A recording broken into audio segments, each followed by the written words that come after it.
Spoilers ahead. Watch out, and take care. The movie begins with a young boy named Ji-hyuk, a master at breaking into lockers and safes. He makes a living by stealing valuable items and selling them, executing his heists with such skill that he remains uncaught even after 100 thefts, and his identity remains a mystery. One day, Ji-hyuk targets a highly valuable artifact, stored in a securely locked safe. Despite the difficulty, he manages to unlock the safe in a minute with his usual cleverness, evading the guards and successfully stealing the artifact. However, once out of danger, he accidentally breaks the expensive item, rendering all his efforts futile. Refusing to give up, he meticulously crafts an identical replica of the statue. Confident in his work, he approaches a renowned antique artifact dealer to sell the copy. Unfortunately, the dealer recognizes the statue as a fake, and refuses to do business with him. Ji-hyuk is clever, and when he asks the seller if he's ever sold fake artifacts, the seller has no choice but to buy the statue to avoid being exposed. Ji-hyuk's partner and friend, Gu-in, is a mechanic and expert at making explosives from simple items. After their last heist, Ji-hyuk plans to print counterfeit money. He creates a special formula for the bills, but the print fades when exposed to alcohol. When this plan fails, they decide to rob a jewelry store, with diamonds worth $3 million. The store is heavily guarded with cameras everywhere. To disable the cameras, they need a skilled hacker, and they choose Jong-bae, despite rumors that he betrayed his partners for money.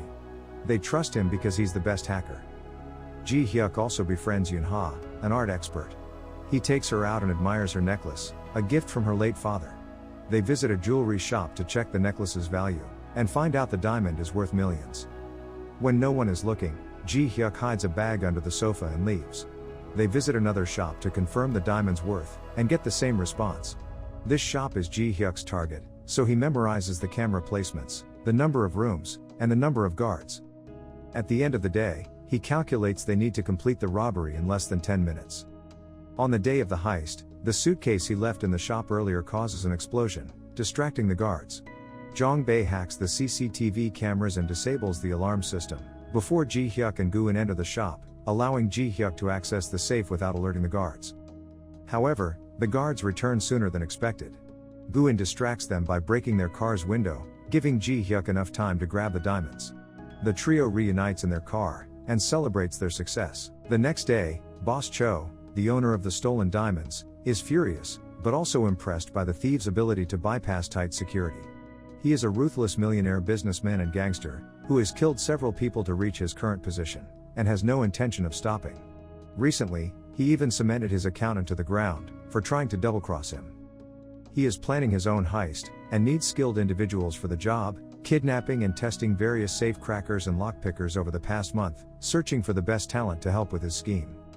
However, no one has lived up to his standards yet. Knowing a skilled con man is out there, he orders his men to find out who stole the diamonds. He doesn't want to catch the thieves, but he wants to give them a better task. Over the next few days, his men watch every diamond dealer in the city, and soon discover Ji-hyuk in his hideout. Boss Cho meets the group, and offers them a 5% commission each, if they help him with a heist. If they refuse, their loved ones will be killed. Ji-hyuk realizes Boss Cho thinks Hyun-woo is his girlfriend but doesn't correct him. In the end, he accepts the offer. Boss Cho explains that $150 million of black money is stored in the Incheon customs area, the most secure point of entry in Asia. He is also importing food coupons, which are legal. He wants the trio to use the coupons as a cover, to smuggle out the money. The team agrees, and starts planning the heist, which is bigger than anything they've attempted before. While the team prepares, Boss Cho calls Jong-bae for a private meeting, and pays him a lot of money to keep an eye on them, ensuring they don't double-cross him. Meanwhile, the police are still searching for the diamond robbers. They find footage showing Ji-hyuk bringing the explosives to the jewelry store. They go to Ji-hyuk's home, and discover a room filled with plans and data about the next heist. It's careless of him to leave everything out in the open, but the police use this information to connect him to Boss Cho. A day before the heist, Ji-hyuk and Gu-in go to the port, and set up an explosive as a distraction, and a device to help Jong-bae hack the port's security system. Back at the hideout, Ji-hyuk tells Gu-in that he plans to betray Boss Cho, and take all the money by changing the coupon's delivery address to his own.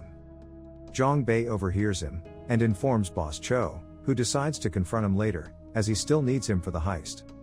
Next, Ji-hyuk waits for Hyun-woo outside her art gallery. She ignores him, because he hasn't replied to her texts or calls. When she refuses to talk, he reveals he was a student of her late father, Director Oh, a master con artist, who introduced him to the crime. Director Oh had wanted to leave his life of crime, but was killed by his business partner, Boss Cho. Yoon-ha doesn't believe Ji-hyuk, and walks away, only to be kidnapped by Boss Cho's men, to ensure Ji-hyuk's cooperation. On the day of the heist, everyone enters the port in disguise. Boss Cho sets off an explosive, to distract the guards, while Jong-bae hacks the security system, making it look like a minor problem, that will be solved in 40 minutes. This gives Ji-hyuk and Gu-in enough time to complete their mission. They reach the secured room, where Yoon-ha, now coerced into helping, cracks the safe. They start loading the truck with money, and swapping it with food coupons. The police arrive after discovering the explosion, forcing Ji-hyuk to act quickly. He goes to the customs office, to change the delivery address from Boss Cho's to his own. However, Boss Cho, aware of the plan, stops him at gunpoint, and urges him to surrender to the police. To save Yoon-ha, who is being held hostage, he reluctantly steps forward, and surrenders. Just before his arrest, he jumps into the water, and is shot, causing an explosive in his hand to detonate, seemingly killing him. Gu-in is devastated by his apparent death, while Jong-bae is pleased to keep his share of the money. He and Gu-in argue, ending with Jong-bae stabbing Gu-in, and leaving him to die. When Boss Cho's container ship arrives, he finds it filled with food coupons instead of money. Enraged, he receives a call from Ji-hyuk, who is very much alive and explains. He reveals everything he did was to take down Boss Cho, for killing Director Oh. The artifact he stole and replaced with a fake contained a microphone, which Boss Cho unwittingly bought, allowing him to gather intel. Stealing the diamonds was a ploy to gain Boss Cho's attention. Jong-bae was secretly working with him, pretending to be loyal to Boss Cho. The SWAT team at the port were his people in disguise, and the bullet that hit him was fake, and Gu-in pretended to be dead. Boss Cho's men, distracted by a police raid, try to escape. Jong-bae rescues Yoon-ha, bringing her to safety. Boss Cho, seeing his plan fall apart, flees. Ji-hyuk's team collects the food coupons, which are actually money, that changed back from coupons when treated with alcohol. Yoon-ha crashes into Boss Cho's car, leaving him with the cops. Ji-hyuk's team turns the coupons into real money. Ji-hyuk goes missing for a few months, but sends Yoon-ha the promised money, to start an art gallery in Dubai. When Yoon-ha visits Dubai, she finds her necklace, which she lost during her kidnapping, displayed in a museum. Ji-hyuk appears behind her, and they finally meet. The end. Thank you for watching. Subscribe if you'd like to see more videos like this, turn on the notifications, and leave a like to help the channel out.